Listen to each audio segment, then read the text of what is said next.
we have sheetrock.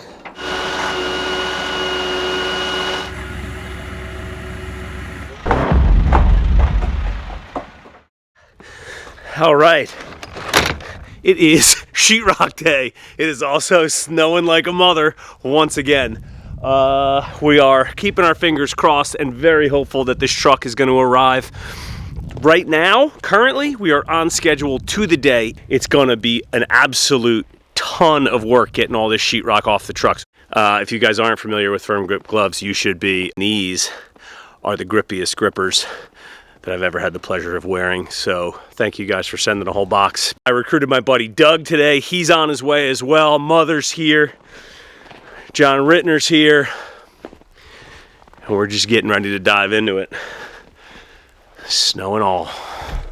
Odds on the sheetrock truck showing up this morning. Oh boy, I'm getting nervous. Well, he made it. We have sheetrock. The first truck broke down. The second truck had to come super slow. We must have gotten 8 inches since 6 o'clock this morning. It's brutal. Quite honestly, I'm impressed that they got here.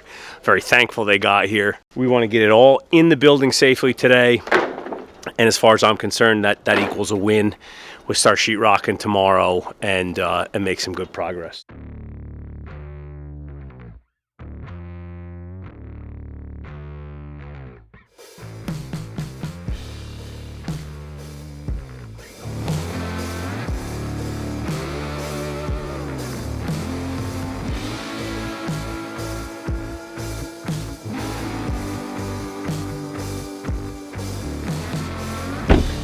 All right, so just pulled up at Herzog's.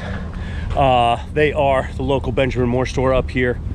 They've got everything I need in stock. I've got an absolute ton of paint coming to the house. So throwing it in the bed of the truck because my man Bob Wood, yes, that Bob Wood from back in the Kitchen Cousin days, is coming to start painting for me on Monday. So we're in really good shape to kind of keep everybody moving.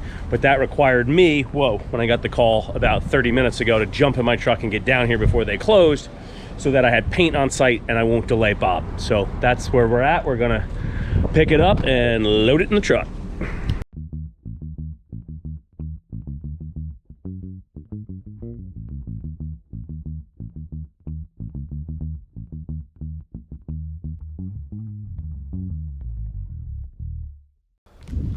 That's right, we start painting today. Bob Wood's here. Primer's gonna go up on the walls. We're starting on the second floor. We've made an absolute ton of progress. You can see everything is sheetrocked, 90% spackled. They still got some work to do on these ceilings. All the insulation's in. Obviously all the rough mechanical's done. Sheetrock on the walls, tape and spackle up and in progress. Tape and spackle 100%, finished upstairs, which means Bob can get primer on the walls. So the idea here is the new floors are not down yet from Cortec and the new windows from Renewal by Anderson are not in yet. That means Bob doesn't have to put floor protection down and he doesn't have to tape around the windows so he can fly. So we're gonna get primer on the walls and we're gonna get the ceilings finish coated. Bobby, say hi. Hello. I haven't worked with this guy in a long time. I am super stoked he is on site. So anyway, allowing him to move quickly is key to one, getting a good price, and two, not wasting any time. So again, primer on all the walls, primer on the ceiling, then we're gonna finish coat the ceilings because there's nothing else happening here other than James the electrician popping in the hi-hats that are going up in the ceiling. So when Bob's done up here today or tomorrow, we'll be primed on the walls, finish coated on the ceilings, then he'll move downstairs and prime, and then finish coat those ceilings, and then we'll wait on the walls until the 11th hour, right before the project's over, and get 2 finish coats, all Benjamin Moore throughout the whole thing. We're using their super high primer, and we're using their Aura interior, both matte and semi-gloss. Down here, we're doing a bunch of wainscoting, up to 36 inches, so that's gonna get semi-gloss along with all the 1x4 base and all the door casing, and then all the sheetrock on all the walls is getting matte paint, except where we're doing wallpaper.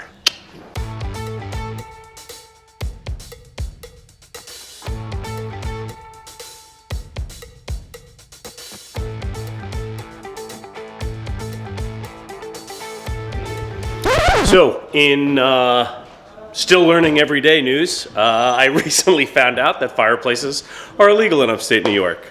You cannot just have a wood-burning fireplace in a firebox that goes up a chimney. They're trying to be much more environmentally conscious, and we want these things to burn more efficiently. You need a fireplace insert that is sealed by a glass door so that the engineering within the unit itself can move the air around. You can get a lot of heat into the room, and it really burns a lot hotter, thereby letting a lot less pollutants up the chimney. I have Felipe's guys back on site, and they are working on this chimney. That's the obvious disaster part. But what I have to do is get rid of this old firebox, open it up a little bit, and then I'm gonna go ahead and use a wood stove instead of a fireplace insert. One, I don't love a fireplace insert. Two, wood stove with all that cast iron is gonna throw a lot more heat into this room.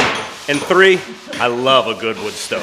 So the wood stove is gonna sit a quarter of the way, maybe a half of the way back into the fireplace, into the old firebox. We're then gonna put a new 0 clearance chimney liner down the fireplace flue, the existing flue. We're then gonna insulate around the outside of that with fireproof insulation. That will connect to the back of the wood stove, so I will be able to utilize the existing flue, get the smoke out of the house, but I'll have a beautiful Vermont Castings cast iron wood stove sitting on the old hearth. So these guys need to widen up the old firebox a little bit. They need to get rid of the old metal, overall clean it up, and then again, obviously, they gotta patch in a whole bunch of rocks. So that work is going on as well.